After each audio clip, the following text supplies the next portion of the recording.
Good afternoon, friends. So we're doing something different today. I am broadcasting from my house. This has never before been done in His Kids, but I'm super excited about it. I'm excited to have this opportunity to do something just for you. So I miss you guys. I love you. I hope you know that. Today we are going to talk about changes and worry and some of the stuff that has been going on lately. But first, what do? First, we praise. We're always going to start out with praise because praise is our weapon, and we start out by praising God first and foremost every single day. So I want you all to get up off your couch, join in. Parents too, if parents are there, stand up. We're going to sing, and the kids can show you the motions. My friend Charles will be here to help. Give them a little grace. He's not a very good dancer, but he's doing his best. So I'll be back in a minute.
hope that you all praised and that your spirits are filled with joy, and we're just excited to be here today. First, we're going to start out with a game. Y'all know how I love games. So this game is called Spot the Difference. Since we're talking about change today, I thought that we could talk about changes in my environment.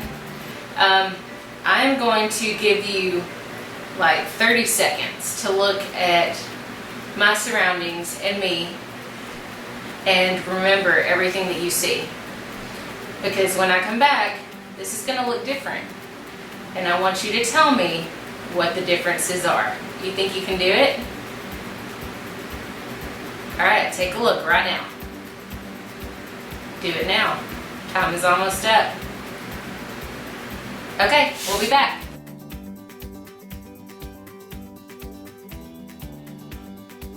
Okay, I'm back. Here's your chance. Take a minute to look and see what's changed.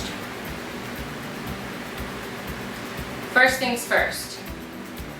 Is it my hair? No, I don't think so.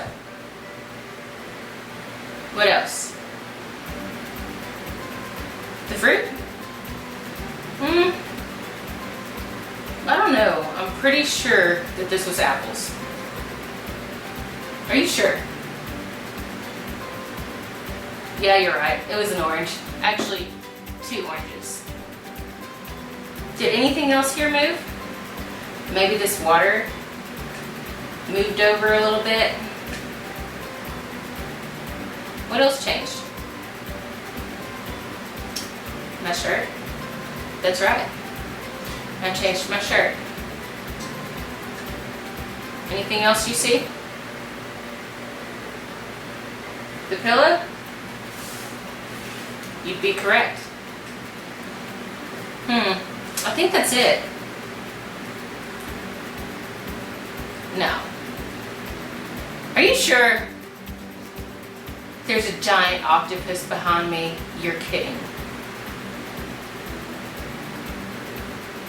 There is. You're right. He wasn't there before. Okay, so those are the things that changed.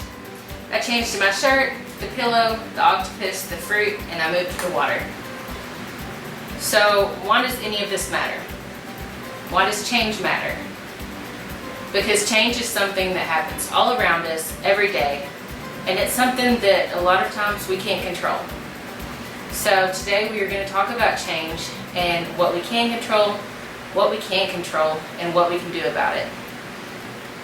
Let me clean this stuff up, and again I will be back, and this time I'll bring the correct fruit.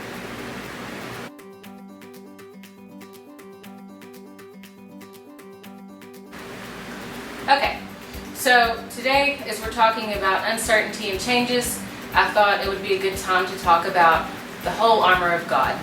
I know that we've talked about this before, but this is a great time to do it, and I love this example.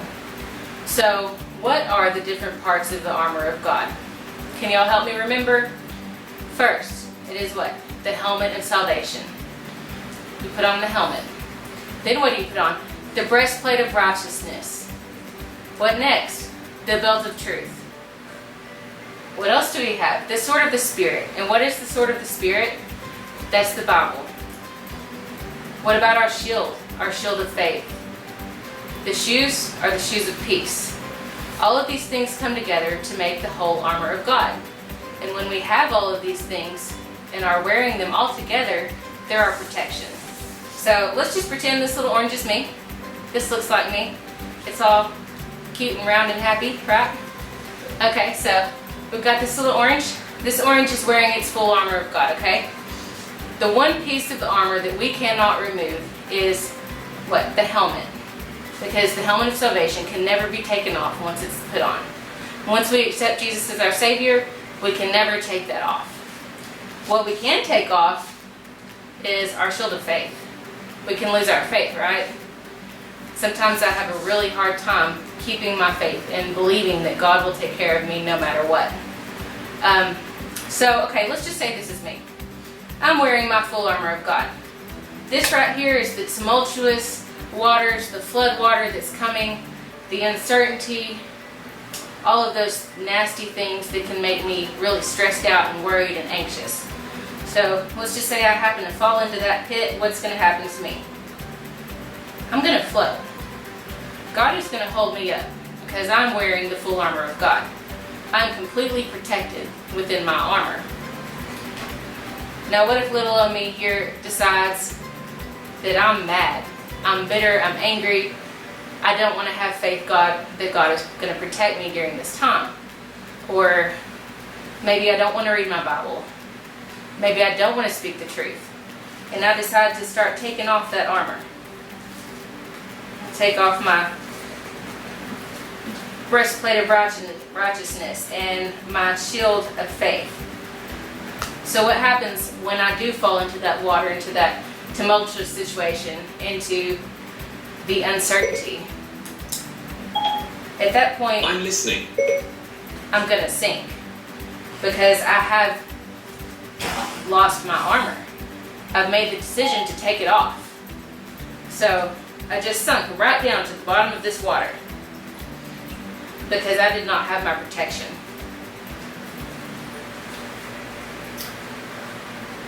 And that was a choice that I made. So what are the ways that we can choose to keep our armor? We can choose to do that by continuing to have faith, by continuing to pray, to seek God, and to read the Word of God, which is, of course, the sword of the Spirit.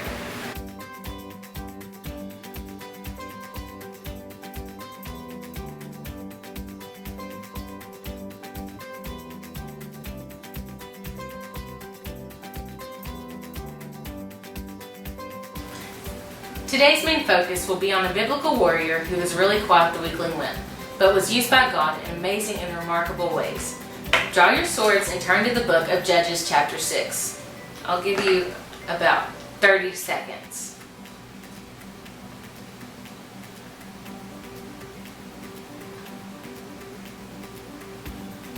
Are you ready? Okay. In this time, the Israelites had made some poor choices and been overtaken by the power of the Midianite army. They had to hide away and do things in secret to keep them from the Midianites. Gideon, who was an Israelite, was preparing wheat one day when God came to him. The angel of the Lord came and sat down under an oak tree where Gideon was threshing wheat in a winepress to keep it from the Midianites. When the angel of the Lord appeared to Gideon, he said, "The Lord is with you, mighty warrior." What did Gideon say? Gideon said, "Pardon me, my Lord, but if the Lord is with us, why has all this happened to us? Where are all his wonders that our ancestors told us about when they said, 'Did not the Lord bring us out of Egypt?' But now the Lord has abandoned us and given us into the hand of Midian." Has anyone ever questioned why God does things or what he's doing because we don't understand? This is what Gideon is saying. He's saying, I don't understand why you're saying that I can do this. When we first met him, Gideon was literally hiding, trying to keep from being discovered. He seems super confused about the whole mighty warrior title and tries to argue with God's messenger, asking why all these bad things are happening if God is with them. Well, arguing with God is never a very good idea, and of course, God comes back with a rebuttal. The Lord turned to him and said, "Go in the strength you have and save Israel out of Midian's hand. Am I not sending you?" Again, Gideon says, "Pardon me, my Lord, but how can I save Israel? My clan is the weakest in Manasseh, and I am the least in my family." The Lord answered, "I will be with you, and you will strike down all the Midianites, leaving none alive." Gideon replied, "If I have now found favor in your eyes, give me a sign that it is really you talking to me. Please do not go away until I come back and bring my offering and set it before you." The Lord said, "I will wait until you return." So in this story, God is tremendously patient with Gideon. After excuse is brought forward, and the Lord could easily have shut down Gideon's requests and struggles. Notice what he emphasizes though. The strength is from God. This is a huge theme in the story of Gideon and in our lives as well. Succeed or fail, nothing is done on our own power, but on his. God assures Gideon that he will deliver Israel on God's power. But Gideon is still reluctant and doubtful and begs for signs. God still humors him, but it does not excuse Gideon from carrying out God's work. So that same night the Lord said to him, "Take the second bull from your father's herd, the one 7 years old. Tear down your father's altar to Baal and cut down the Asherah pole beside it. Then build a proper kind of altar to the Lord your God on top of this height. Using the wood of the Asherah pole that you cut down, offer the second bull as a burnt offering." So basically God was telling Gideon to tear down this false idol. So Gideon took 10 of his servants and did as the Lord told him. But because he was afraid of his family and the townspeople, he did it at night rather than the daytime. He did it under the cover of darkness so that no one would see him. Do we ever try to hide away or wish that we could just disappear from things? Gideon obeys, but only in secret. We tend to be so afraid that when we're not sure what's coming or what people will think of our actions, how do we hide our deeds? After this, Gideon was still not convinced of God's providence. Then Gideon said to God, "If you are truly going to use me to rescue Israel as you promised, prove it to me in this way. I will put a wool fleece on the threshing floor tonight. If the fleece is wet with dew in the morning, but the ground is dry, then I will know that you are going to help me rescue Israel as you promised." And guess what? That's just what happened. When Gideon got up early the next morning, he squeezed the fleece out and wrung out a whole bowl of water. An entire bowl full of water came out of this fleece. But did Gideon believe then? No. Gideon said to God, "Don't be angry with me. Let me just make one more request. Allow me one more test with the fleece, but this time make the fleece dry and let the ground be covered with dew." That night, God did so. Only the fleece was dry and the ground was covered with dew, exactly as Gideon had asked. Twice in a row, Gideon begged for the fleece to be one way or another. And again, we see God patient enough to show him. Have we ever tested God? Ever doubted he will do what he says? Gideon keeps trying to emphasize his own weakness and hesitation, only to be met with God's strength and ability every single time. The Lord said to Gideon, "You have too many men. I cannot deliver Midian into their hands, or Israel would boast against me. My own strength has saved me." Is that what you would say if you were able to win a war? Would you say, "I did this on my own"? Or would you say, "God did this for me"? This is what God is saying. God is saying Israelites would say, "I did this on my own." So, Gideon, you have to announce to the army, anyone who trembles with fear may turn back and leave Mount Gilead. So 22,000 men left, while 10,000 remained. Right then and there, 2/3 of the army walked away. What happened next? The Lord said to Gideon, "There are still too many men. Take them down to the water, and I will thin them out for you there. If I say this one shall go with you, he shall go. But if I say this one shall not go with you, he shall not go." So Gideon took the men down to the water where the Lord had told him. "Separate those who lap the water with their tongues as the dog laps those who kneel down to drink." 300 of them drank from cupped hands, lapping like dogs. All the rest got down on their knees to drink. The Lord then said to Gideon, "With the 300 men that lapped, I will save you and give the Midianites into your hands. Let all the others go home." So Gideon sent the rest of the Israelites home, but kept the 300 who took over the provisions and the trumpets of the others. When things are going well, it's easy to be confident. When we have success, it's tempting to rely on our own power or boast of our own accomplishments. But God is the one doing the work. We don't have to do it alone, and we don't succeed on our own. God always proves He is the powerful one. Here, He shaves down the army from this massive amount all the way down to 300, while the enemy has countless forces. And even then, the enemy had way more than Gideon. Gideon had already said that his army was small. But what happens next?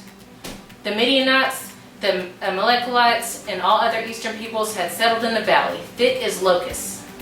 Their camels could no more be counted than the sand on the seashore. Gideon and the 100 men with him reached the edge of the camp at the beginning of the middle watch, just as they had changed the guard. The 3 companies blew the trumpets and smashed the jars. Grasping the torches in their left hands and holding in their right hands the trumpets they were to blow, they shouted, "A sword for the Lord and for Gideon!" While each man held his position around the camp, all the Midianites ran, crying out as they fled. After all of that worry and fear and doubt, all that Gideon and his men had to do was blow their horns and break their pitchers, and the army fled. There are so many times that we worry ourselves sick only to find things were not nearly as tough as we anticipated. So why waste our time on that? I know I tend to waste a lot of time on that. So one of my favorite verses is Philippians 4:6. Do not be anxious about anything, but in every situation, by prayer and petition with thanksgiving, present requests to God. And the peace of God, which transcends all understanding, will guard your hearts and your minds in Christ Jesus. So that's the end of our story, and I do have a few questions for you to think about. Maybe talk over with your parents or your siblings, or even look up the answers to in the Bible. Number 1 question, what do you need to do in order to completely follow Jesus? Why do we worry over change? What can we do to prepare without anxiety? In times of transition as these times come, we can research and know as much as we can, but then rest in God's grace and providence. We can look at the joy in transitions rather than fear. Are there people in your life who can provide help and advice during difficult times? Who are they, and how can you turn to them? Maybe a teacher, a Sunday school teacher, a parent, a friend. Our lives are constantly changing, but what is one thing that does not change? God. He is our constant source and refuge. So this week I really want you guys to focus on praying and spending time with God. Pray for your family, for your parents. This is new for your parents too. We've never done anything like this. I know you guys are home from school, you've had this extended spring break, things are different, and it's kind of crazy. So just be in prayer. We love you guys. Hope you have a great week, and I'm hoping to be able to do this again next week. See y'all later.